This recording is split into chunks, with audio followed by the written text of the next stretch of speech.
Right, g'day and welcome to the first video. This is my first time making a YouTube video, so I thought I'd give it a crack at something that I really like, which is Star Wars Legion. I've been out of Star Wars Legion for a little while, just because of life and the million children that I have, but I've decided to get back into it, and a faction I really enjoy is the Rebel Alliance. So the first pack I've bought is the Customizable Rebel Officer and Agent. And I'm going to open it up and see what we got here.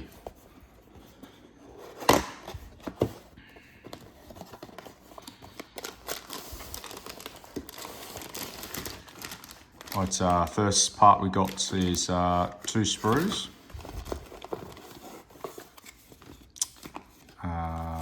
What appears to be the instructions on how to set up. Nope, it is not instructions. Obviously you have to go to the QR code to get the instructions, which is, I think, pretty common now. And then we have the pack. So, set that off there. I will start with the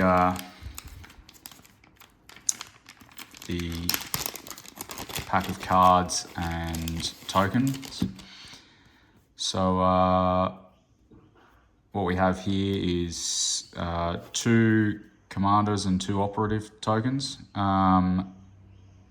I'm guessing this is in case you are now playing Rebel versus Rebel, which could get very difficult at times when everybody had the same symbol on their tokens, which is kind of cool that they've given an alternate version of that with a red and a blue for red and blue player. That's pretty cool. Then we got the cards, which is a lot of cards. Okay, so what's going on here is there isn't actually a lot of cards. There's a double up, so just like the box is printed in multiple different languages, so are the cards. So these are the English ones at the front, but I think I just saw different ones here. Looks like French and German in here, similar to the box, and I think Spanish. Okay, so we have the Rebel Officer card and the Rebel Agent card, which is pretty cool. And then we have a bunch of the upgrades in this update of the edition. The upgrade cards are the same size as the other cards rather than the tiny little cards. There's a few here that's upgrades, equipment upgrades, grenade upgrades, and interestingly, weapon upgrades, as well as command cards. So one thing that I do know about this set is that it is multi-part, so it allows you to set up in different ways. So for example, you could set a melee build with a vibro axe, a heavy blaster, or a repeating blaster. And I believe that one of the characters could have heavy armor, even though it says on the card here that this is the Rebel Officer. The officer doesn't have to be the one in the heavy armor. You can make the operative the one in the heavy armor, which is kind of cool.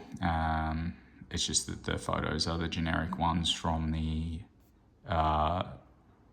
cover here, which you can see in the background there, and the models are built in that way. All right, so let's get to what everybody actually cares about, the sprues. So there are 2 sprues. First one seems to be just bodies. So what you have is you have the light armor body and the heavier armed body, as well as a couple of backpacks, the light trousers, and then the heavier armed trousers, which is kind of cool. And then the real customizable sprue is this weapon sprue here, which interestingly, it looks like it has all the options for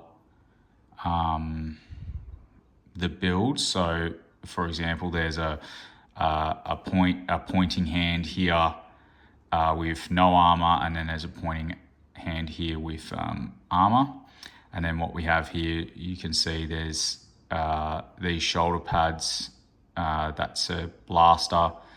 And then you can see that the same blaster is in no armor as well down here. It also, the only thing that doesn't look the same is it looks like the heavy blaster and the vibro axe are just in the armored version, which is interesting for the heavy blaster.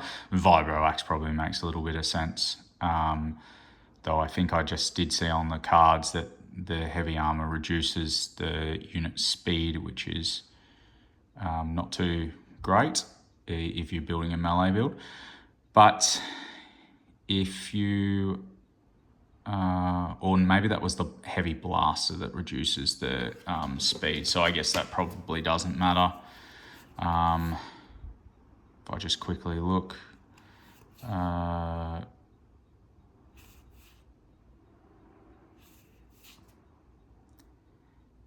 know, so the heavy armor doesn't reduce it. What I did see though was on the repeater blaster, it reduces the unit's maximum speed by 1. So that's pretty cool. You can give him heavy armor and then the vibro axe, which is, I don't know, that's kind of cool. Vibro axes are were only really on the speeder bikes for Shadow Collective in the last time I played, so it's good to see them somewhere else as well. Shame that the heavy blast is only on the heavy armor, but I guess you could still put that arm on there. Who cares? I'm sure it'll look good. Probably the most interesting part is the different heads. So this head here is a Duros head, which is a very cool head. They were already pretty prominent in the Rebel squads in the old monopose squads. They had a Duros in that squad, and I think also you could take Shiv as a driver of one of the vehicles as well, and he's a Duros from Star Wars Battlefront. This head here, now I'm probably going to butcher this with my Australian accent, but that is a Tortuga, something along those lines. It's the species that Shock T and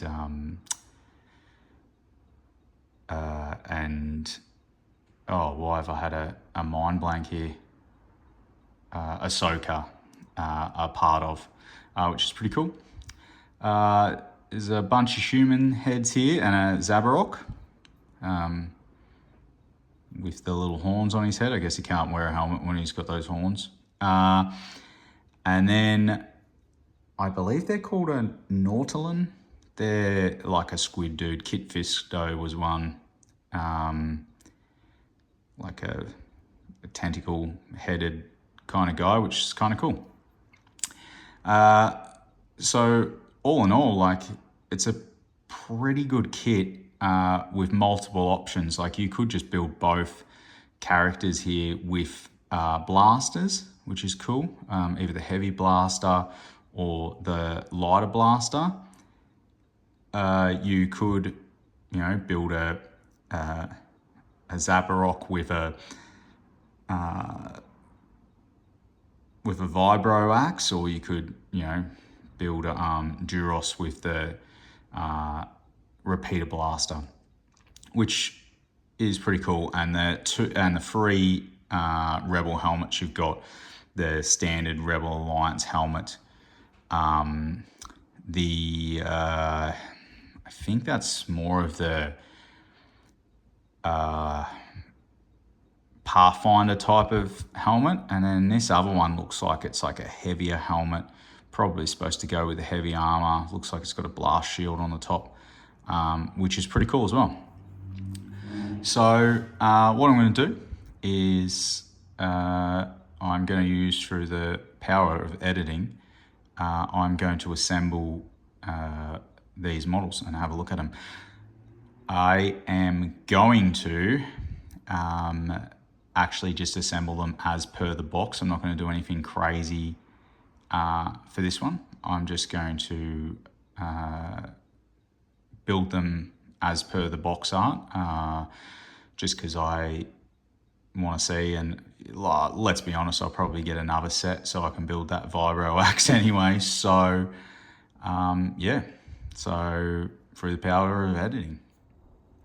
All right, so here we are. The Rebel Officer or Agent, depending on which way you're using it. He has the thermal detonator in one hand and a regular blaster pistol in the other hand.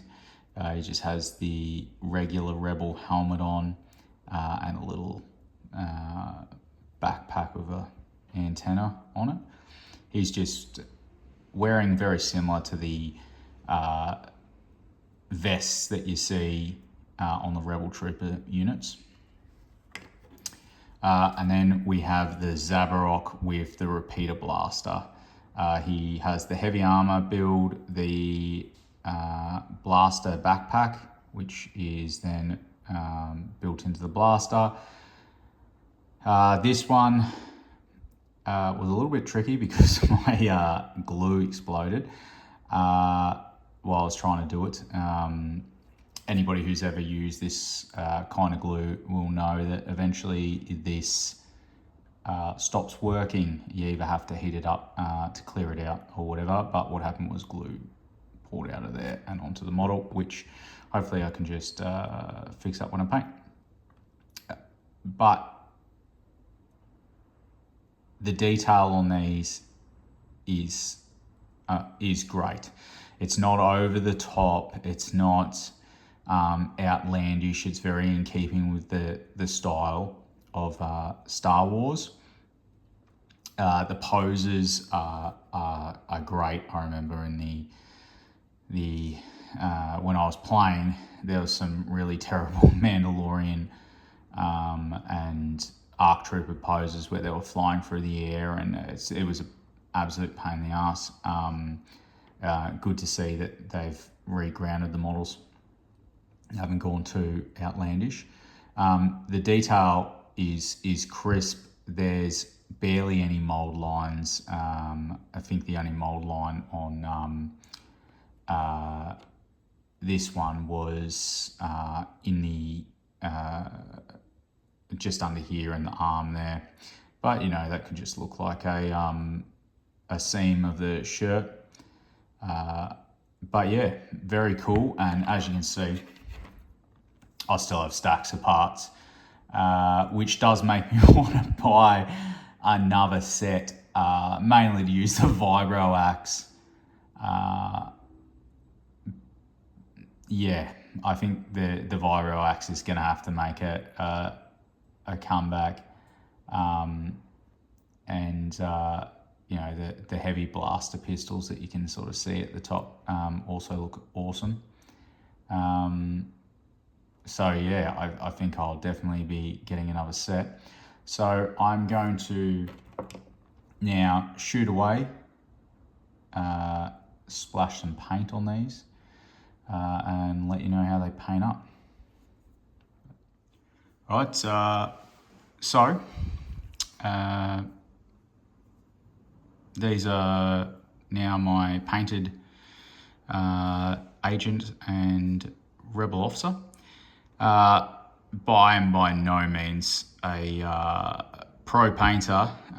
These are just so that I can get them on the table and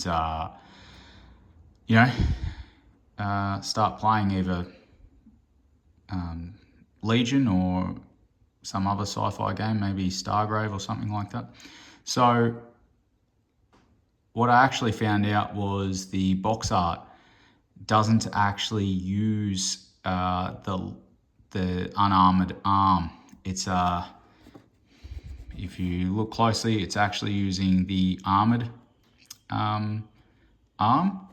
It's just slightly different, but that's all right.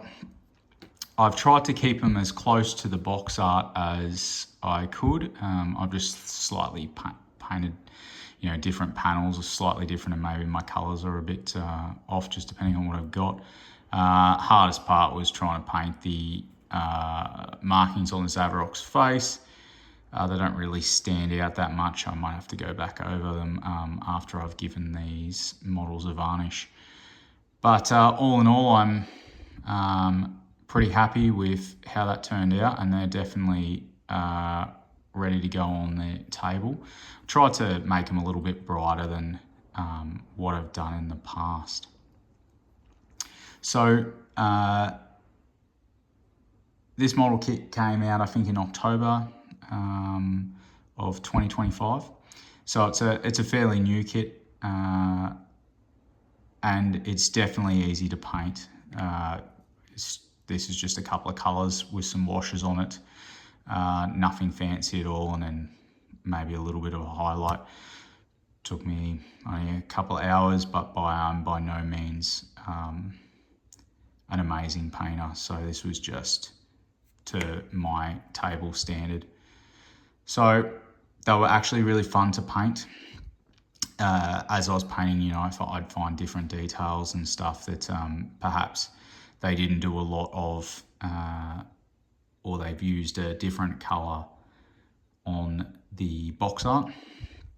So, I've just done all the plates of armour blue, for example, in this, where I think the box art uses a few different colours to do the plates of armour.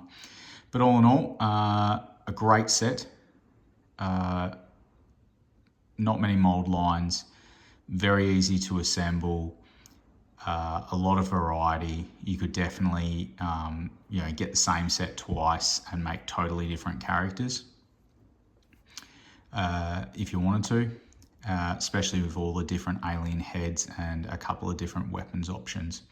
You can have, a blaster pistol without the grenade, or you could have, the grenade and a heavy blaster if you wanted, or you can obviously have the vibro axe. So yeah, I thoroughly enjoyed building this kit. Very different to the old Rebel Officer one-piece soft plastic model, which is still good. It has a lot of character in it. But this is definitely a massive improvement, and I'll definitely be probably getting another set.